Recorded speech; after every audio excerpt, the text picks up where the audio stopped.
Bonsoir mes petites étoiles, bonsoir les belles âmes.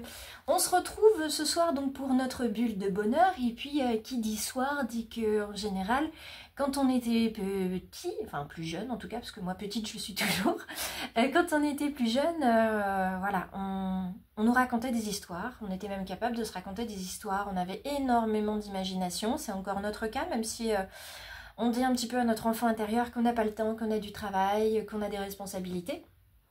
Et ça, on le retrouve en fait, cette capacité à se raconter des histoires quand on fait des projets. Et puis un jour, on a des enfants et on leur lit aussi des histoires et on retombe effectivement en enfance. En fait, on ne l'a jamais vraiment quitté, hein, ce monde de l'enfance. C'est ce qui fait de nous des êtres créatifs et des êtres insouciants par moments et ça fait beaucoup de bien. Ce soir, pour cette bulle de bonheur, je vais partager mon temps entre une book review, comme on dit en anglais, une revue entre guillemets de presse. J'ai envie de vous présenter un livre et puis évidemment de vous tirer une carte, toujours du petit oracle de Steph, parce que je trouve que c'est un joli oracle et puis j'aime bien les petits exercices qu'on peut vous fournir avec. Alors, je vous montre le livre tout de suite. Voilà, c'est celui-ci. Coucou. J'aime beaucoup ce livre, vous voyez que je l'ai lu plus d'une fois parce que voilà, il est bien, voilà, il a été ouvert plus d'une fois. Les enfants l'aiment beaucoup aussi, donc c'est à la fois, au départ c'est plus pour les enfants et puis au final, ça je me suis rendu compte plus d'une fois que les livres pour enfants en fait ils sont très inspirants pour les adultes parce que à l'intérieur de nous ça parle à notre enfant intérieur. Donc Ose, c'est un livre qui a été rédigé par Kobi Yamada. Et on voit sur cette couverture en noir et blanc un seul titre, Ose, avec ce point d'exclamation qui veut bien dire ce qu'il veut dire. On a ce petit garçon qui est ici, hein, qui est tailleur de pierre, et on a les belles sculptures derrière, sculptures de lion et de lionne, donc on est sur des animaux fiers, courageux, rayonnants, inspirants. Je vous lis la 4e de couverture, comme ça vous pourrez voir si ça vous plairait de le lire. Comment savoir si c'est possible si tu n'oses pas essayer? Cette histoire s'adresse à tous ceux qui un jour se sont sentis démunis, qui ont douté, craint de ne pas y arriver et n'ont pas osé. Elle s'adresse à tous ceux qui ont découvert le goût amer de l'échec après avoir essayé quelque chose sans que le résultat ne soit à la hauteur de leurs espérances. L'échec s'accompagne souvent de déception, mais il a beaucoup à offrir. C'est une étape nécessaire pour apprendre, grandir et s'améliorer. Il peut nous révéler à quel point nous tenons à quelque chose et tout ce que nous sommes prêts à mettre en œuvre pour l'obtenir. Il nous force à reprendre courage pour pouvoir oser. Si tu oses croire en toi et persévérer, tu accompliras des prouesses. Donc ça, mes petites étoiles, les belles âmes, qui n'êtes pas encore abonnées, sincèrement, je vous le recommande parce qu'il est beau, il est simple à lire pour les enfants, il est très beau à lire aussi pour nous. Je vous montre quand même quelques... Voilà. Je vous montre l'intérieur. Je vais prendre hop, cette page-là qui a été beaucoup ouverte. Cela fait des années qu'il est parti maintenant. Je chérirai toujours les moments que j'ai passés avec lui et je n'oublierai jamais nos conversations et tout ce qu'il m'a enseigné. Quand on n'a plus peur d'échouer, on n'a plus peur de réussir. Voilà, ça c'est le petit garçon qui est devenu grand au contact d'un maître tailleur de pierre qui a été guidé.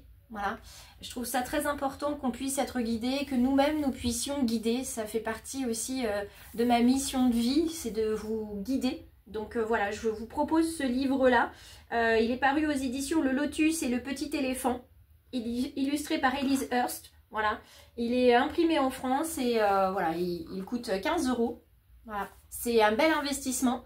Donc je vous ferai une autre revue de presse entre guillemets un petit peu plus tard. Pour l'instant, on va regarder donc le petit oracle de Steph et on va aller voir quelle est la carte qui vient avec nous. Et hop, voilà. Je vous montre ça sur le tapis, comme quoi elle n'est pas retournée. J'ai pas regardé avant vous. Ah, elle est jolie celle-ci. On parle de bulle de bonheur ce soir et vous voyez, c'est une carte qui nous parle d'apprivoiser aussi son bonheur au quotidien en s'inspirant des animaux guérisseurs. Ben voilà, ici on a vu lion et lionne, là vous avez un lapin, animaux guérisseurs, vous en avez tous. Pour certains, ça va être le chien, voilà, vous avez besoin du chien, vous vous connectez à votre chien, un câlin, etc. C'est merveilleux parce que c'est un animal qui est doué d'amour inconditionnel. Je dis ça parce que j'en ai un depuis peu et que comparativement au chat qui a besoin de son indépendance et de sa liberté et qui n'aime pas qu'on vienne dans sa bulle, lui le chien il n'a pas de bulle en fait, vous êtes toute sa vie. Et il est vraiment capable en fait voilà, de vous donner un amour inconditionnel matin, midi et soir. C'est une posologie merveilleuse.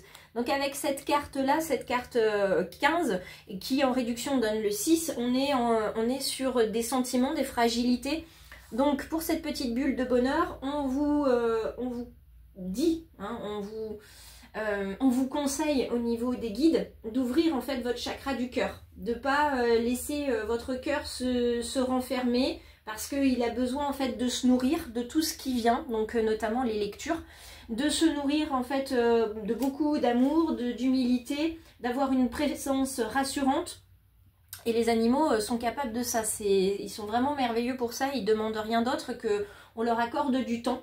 Donc pour ressentir les bienfaits et les messages des animaux du moment, hein, et vous avez tous et toutes un animal totem, si vous avez envie de le découvrir, je pense que la nouvelle lune nous aidera parce que je vais travailler les animaux totems et le nombre sacré, donc on reverra ça plutôt vendredi, à l'occasion de la nouvelle lune sur les réseaux. Là pour l'instant, on va procéder à un exercice un petit peu ludique, un petit peu chamanique aussi.